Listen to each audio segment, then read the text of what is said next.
It's Adam Fleming in Strasbourg, joined tonight by... Katya Adler in Brussels, missing you, Adam. And I don't get to be in a glamorous foyer, but in the BBC we get to shepherd in all sorts of very miserable-looking European diplomats onto the studios to talk about the state of affairs of Brexit tonight. And Laura in Westminster wondering, really, really wondering, Adam, what your jumper is. Is it like the Mrs. Thatcher jumper from the 70s with all the European flags on it or not? I demand to know. I can't wait for the YouTube video. Believe it or not, there is actually one of those jumpers in the Fleming household. You see, I knew it. Jumper I've got. I knew it. Yeah. I've realised though I'm actually dressed because I'm off duty. I'm in my chinos. You're dressed. I actually look We're like glad you're dressed, Adam. Naked I look like Brexitcast David is for the Lidding- next season. We've only just started, Katya. yeah, You're already gone there. Smut already. Blimey. That's for the I was trade gonna say that I look- negotiations. Yeah. I was going to say I look like David Liddington announcing he's not in it doing a coup on a Producer Sunday. Dino's just shown me a picture. You are properly like W1A chinoed up. You are. I want to You see the are. picture. You are. Right. Look, I can see the picture now. Okay, we have to keep talking about jumpers because nothing happened today, right? No, No exactly. politics, no news, no No. reason to have a Brexit cast. Laura, take us through the sequence of events that will culminate or has culminated in Theresa May potentially not being Prime Minister anymore. So for a long time, Brexitcasters know there has been a possibility in the background that the one thing that might possibly get this deal over the line is Theresa May basically sacrificing herself, throwing herself at the mercy of her party to say, back my deal and I will go and I will get out of your way, Boris Johnson / Dominic Raab / all the other people who want her job, who didn't want to back her deal. And that moment came to pass today after days and days of a lot of, and back-channeling, shall we say, a lot of conversations among Eurosceptics going forwards between them and Number 10. And she made the announcement at a packed room, Committee Room 14 in the House of Commons of her own MPs. Apparently it was so busy, some cabinet ministers had to suffer the indignity of waiting outside. And she told them that she would quit if they backed her deal. And what was interesting, actually, is almost immediately it seemed to have quite a significant impact. Boris Johnson came on board, Ian Duncan Smith came on board. There were a lot of what's known in the trade as switchers. Being a switcher suddenly became quite fashionable. So it did have an effect. But the question about her offering that huge price has always been, would it be enough? Never. Can we put a number on how many? Can we put a number on how many votes it might have won? Well, remember there were Was that about too difficult? 75 that she needed to get. The chat was maybe about 40 were ready to move, maybe even 50. But still with some holdouts, and it was always going to be dependent on what Theresa May's supposed allies in the Northern Irish DUP would do. Exactly, because didn't Jacob Rees-Mogg say, yes, I'm switching over, dependent on the DUP? And Yes. the DUP then came out, whatever, an hour later and said, forget it, we're not going to vote in favour of this deal. Yes. So, in short, without the DUP, this deal doesn't fly. And Tories who are holding out to wait and see, basically, if the DUP would sort of give them permission, if you like, to climb down. Because, of course, at the heart of the controversy over the deal is the backstop, which needs no reminder for most of our Brexitcasters. But if you're new, welcome. The backstop, of course, is the guarantee against the return of border checks in Northern Ireland. And for the DUP, that's always been completely unacceptable because it somehow separates out Northern Ireland from the rest of the United Kingdom. And the DUP, of course, have been absolutely intrinsic to this all along. And at about 9 o'clock, a statement emerged from Arlene Foster, filmed very beautifully, I think, in her living room over in Fern Manor, saying no. No. So, yeah. So And right also- now, you know, the Prime Minister's enormous gesture looks right now as if it won't be enough. Two things that, one thing that struck me, you note there I said two, so that you don't think I'm hogging. I'm telling you in advance it's two. One is it rang a bit hollow to me. I mean, you had, MPs who'd been in the room with Theresa May making a speech saying it was one of the best speeches she's ever given. There were tears in her eyes. It was very emotional. But like you said, this is not unexpected. This is also a prime minister who's faced a vote of no confidence, and every Brexitcast we've questioned her political future. So that sort of rung a bit hollow.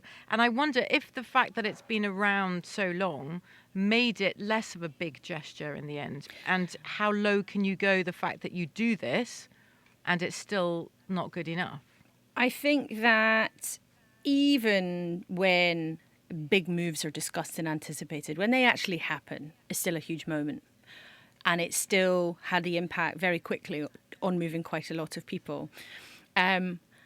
I think, though, and I also think you have to sometimes imagine what would have happened if she hadn't done. So MPs this afternoon were sort of saying things to me like, well, if she doesn't say she's going to go, there'll be complete fury. You know, that whole kind of expectation management that Number 10 have got wrong quite a few times would have been even more disastrous. And she did move, a fair few people.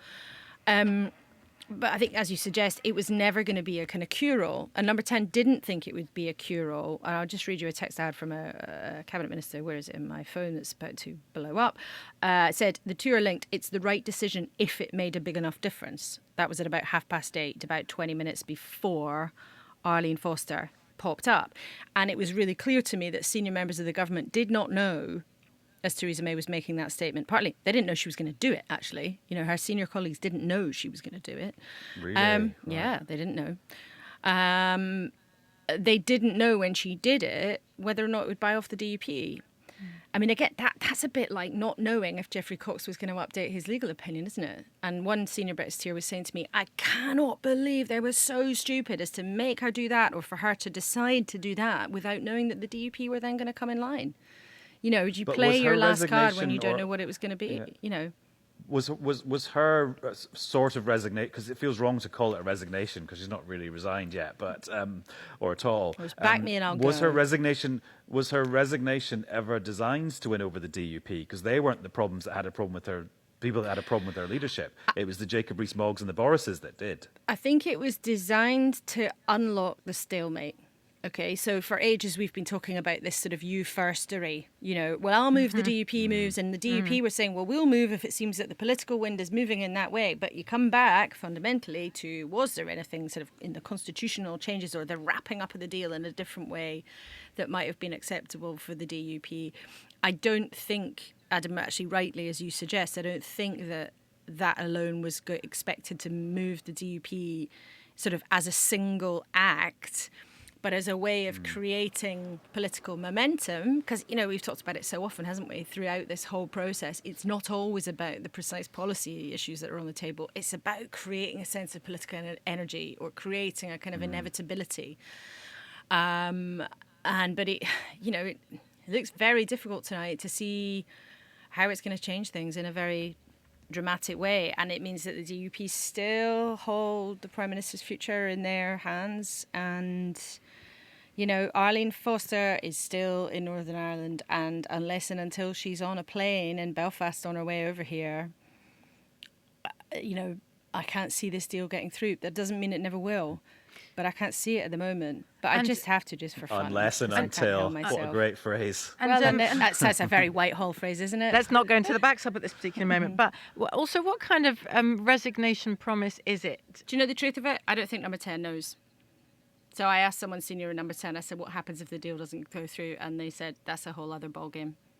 I don't think they know. But you can't take it back. You can't be Prime Minister and tell your party you're going to quit if they do this. You can't take that back. And but how messy? I mean, I was asked this evening, does all of this resignation, non-resignation kind of who thought this through shenanigans make Theresa May look even weaker in EU eyes? And I just said, no, you couldn't look weaker in EU eyes. Well, like it just, they right at the beginning, I always say this, and I'm sorry I'm going to repeat it, but right at the beginning of this process, when we weren't sure who was going to replace David Cameron, we were asking people, sort of decision makers in the EU, do you prefer X? Do you prefer Y? Do you worry about a hard Brexit here? And the answer that came to me always was, at the end of the day, the EU wants to do an exit deal with the UK, but in order to do so, they need a prime minister who has enough of a majority and support that they can do a deal with us in Brussels, I was told, and sell it back home. And Theresa May has not managed to do that. She's always moved the goalposts, and this sort of indecision that has just marked the whole of the Brexit process culminated, tonight. And I know we're not supposed to talk about this yet, Adam. You've been I'm allowed to say Germanic because of my ancestry. And we're now mixing the two phases. I'm sorry, but I'm going to say, sorry, the indicative Strict sequencing. That exactly. I'm sorry, I've messed it up. But that's the UK side of me. I want to mix it all up. And again, it's sort of indecisive, unclear. But hang on. I mean, one thing again, we've talked about this so many times, and the EU's always said, we want someone to have be able to command a majority and have a solid, stable majority in the House of Commons. It's a minority government. It's a minority government. So whoever it is, it's a minority government at a time when the two main parties are further apart politically than they've been for eons and eons and eons and eons. So if they say, well, we only want to deal with somebody who has got a majority, and I know that's obviously a kind of oversimplification of what you said, like the reality is whoever was in charge since summer 2017, the fact is they're dealing with a minority government. And even if she quits, well, if she does go, they'll still be dealing with a minority government. Whoever's in charge. And it's been weird to me as well this week. Well, we've heard EU leaders again and again and again and again say, well, why don't they do a cross-party compromise? Why doesn't they look to a parliamentary compromise? Yeah. We've had this debate so many times. That's been politically impossible for Theresa May. But then when they said they did want to do that, the EU was then very quick to say, yes, but our interlocutor will still be Theresa May. So, talk about cake and eat it, right? It's been what they meant was what they've hoped is, considering absolutely the realities of being at the head of a minority government, was that however partisan UK politics are, in a case of what is now a national crisis, they would hope that the Prime Minister, whether it is Theresa May or whoever, it's not her fault, but they didn't say it's just Theresa May, but would reach across the aisle and say, I know this is not the way that things are normally done here, but this is an emergency. Let's get through this and we can go back to kind of booing and hissing and throwing bits of paper at each other across the aisle. And that hasn't happened. No. And I think that you're right. And every time I hear now an EU figure like Guy Verhofstadt of the European Parliament this week talking again about cross-party cooperation, I think of you, Laura, going, no, you don't understand politics in the UK. It sounds nice, and I suppose that's on both sides, isn't it? I think we've probably all learned this on both sides. There has been so much wishful thinking by politicians on all, whether it's EU politicians or British politicians, UK politicians, whoever. There's been so much wishful thinking because it's easier to talk about things that you might like rather than actually confronting the cold reality of the times that we're in, maybe in terms of the quality of the leadership on all sides. Because one of the things that the EU side did like about Theresa May was her respect for the process, for the structures that were built around the process, the sequencing, the parameters, and just how it worked. And so there's a now infamous anecdote of a conversation between Theresa May and Jean-Claude Juncker in Sharm el-Sheikh, where the deal was not done in the desert, where Theresa May said, Jean-Claude, how can you reassure me that when you retire at the end of this year, you're not replaced by a baddie like Matteo Salvini of Italy, somebody who just wants to rip everything up and doesn't respect the rules? And Juncker now infamously said to her, well, how can you guarantee me that you won't be replaced by somebody like Boris Johnson or Jacob Rees-Mogg? Or Dominic Raab, who might want to scrap the deal and start again, right?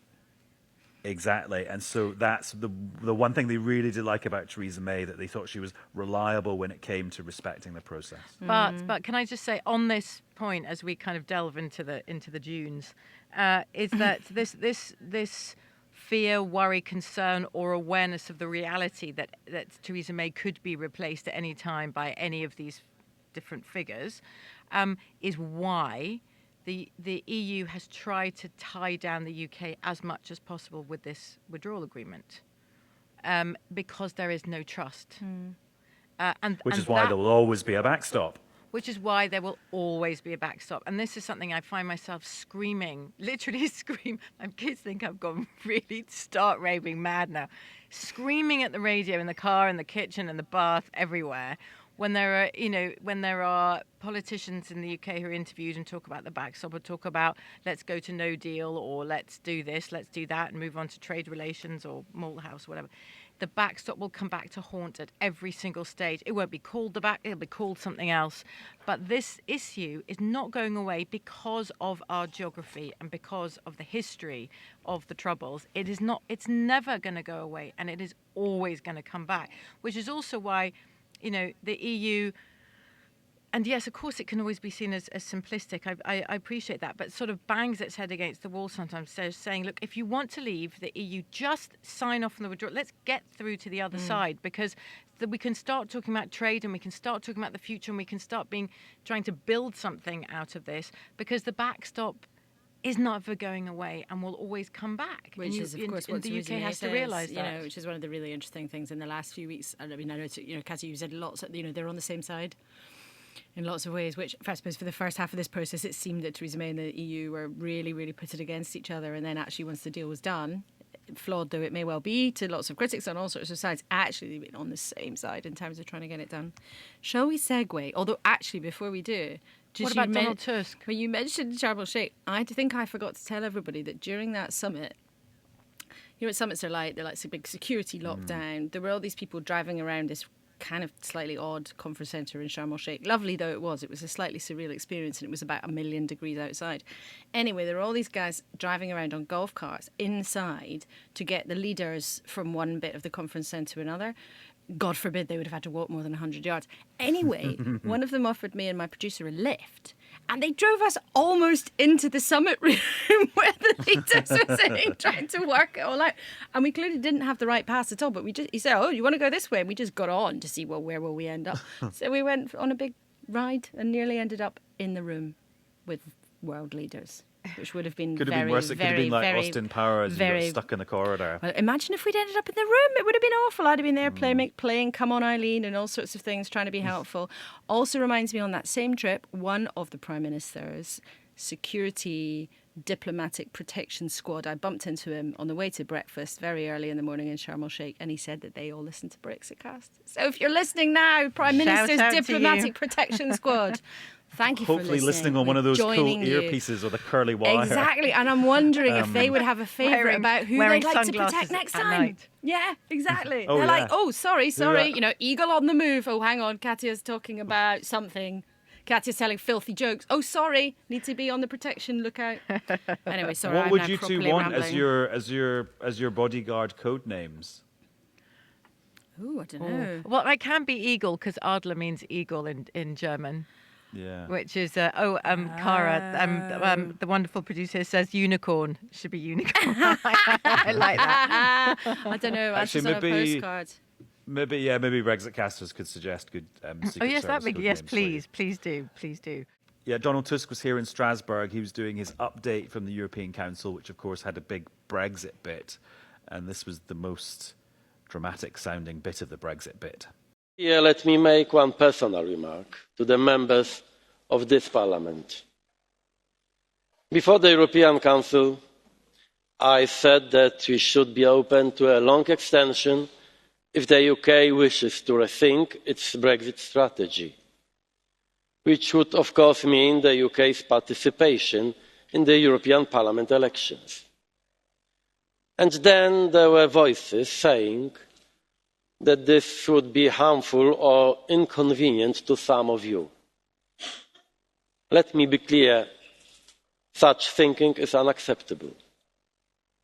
You cannot betray the 6 million people who signed the petition to revoke Article 50, the 1 million people who marched for a people's vote, or the increasing majority of people who want to remain in the European Union. They may feel that they are not sufficiently represented by the UK Parliament, but they must feel that they are represented by you in this chamber, because they are Europeans. Thank you. So it was dramatic sounding, but it's also been widely and wildly kind of misinterpreted, I feel, throughout the day. Because? Well, first of all, he said it in a slightly weird way because he was directing it directly at MEPs in the chamber, and it was him saying to them, shut up about being worried about UK MEPs staying in this place in a long Brexit extension and causing a fuss, because if the UK was still in and they still had MEPs, then the citizens of the UK were entitled to be represented in the European Parliament. So that's what he was directly saying, and it was a bit sort of weird. But obviously the indirect message was aimed at Remain voters and second referendumers in the UK. But it was a message, I think, and we know Donald Tusk, and we know how much he's always wanted the UK to change its mind. He's been right out there in front of it. But I think today's message was essentially one of sympathy and solidarity rather than realistic longing. And I think the way that the remarks are taken out of context is that I still feel, well, definitely the questions that I get asked on different programs or just sort of random people, and is that the EU is just desperately still hoping that we're all going to change our mind and that the UK is going to stay in, as if that were the main focus. And this is not the main focus. You know, the referendum was held almost 3 years ago now. The EU has got used to the idea of Brexit. They are frustrated and concerned about ongoing uncertainty. Donald Tusk talked again about the idea of being open to having a longer extension, which would lead to the UK holding parliamentary elections and more UK MEPs and so on.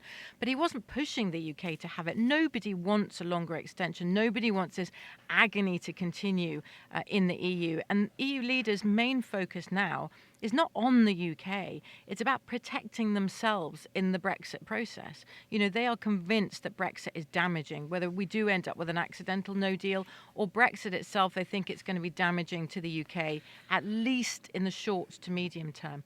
Their priority now is to protect themselves from that damage, from the damage spreading, and they often use this word, it makes me twitch when they say it, but infecting, the whole of the European Union. So we really have moved much more now into damage control rather than longing for the UK to return to the fold as we had at the beginning.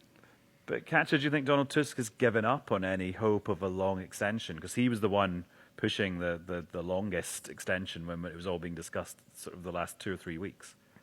Yeah, a bit. Yes. Look, I think Donald Tusk will always hold out a candle for the idea of a return. But I'd say realistically, he can see that it's not. I'm sorry obviously there are millions who have signed up to the idea of cancelling Brexit, and many people, and we'll talk about the indicative votes in a minute, sorry, Adam, the idea of holding a second referendum. But in general in the EU, it is not seen as a likely outcome right now. And for many, they worry about the realities of what it would be like to have the UK back in the fold after all this, which is not to say they would say no. But my main point is not that they wouldn't want it. That's not their main focus anymore, and they're less obsessed with us than with what the effect of what we're doing is on them. That's the shift in focus. Right, let's shift in focus to the votes. Although with the Donald Tusk, I was interested, and it was slightly naughty of him to say 1 million people went on the People's Vote March, because they didn't, according to estimates by people who know about this stuff. As ever with these things, the protesters estimated gazillions, 1 million, and that was a hugely impressive turnout. I'm not knocking it for a second, but it was interesting to me that Donald Tusk repeated that figure of 1 million like it's something that is established fact, when it's not. And some eager beaver fact checkers have checked it out, and actually the numbers look like sort of 300,000 or 400,000. So anyway, it's a slightly side point, but it was interesting to me in this era when a lot of people worry about politicians circulating things that aren't necessarily completely accurate. Well, while we've been on air, there's been a poll online about what this episode should be called. The winner is Jonathan Spink, who says it should be called Indicative Nopes. Oh, I see what you did there, Jonathan. Well done. Right, thank you, you two, and thank you, everyone who's been looking at us with their eyes rather than just listening with their ears. That sounds really weird. It does look really I know. I really regretted saying that as soon as I said it. Enough. Never enough. Never enough. I'm taking my headphones off. Never, Bye. never. Bye.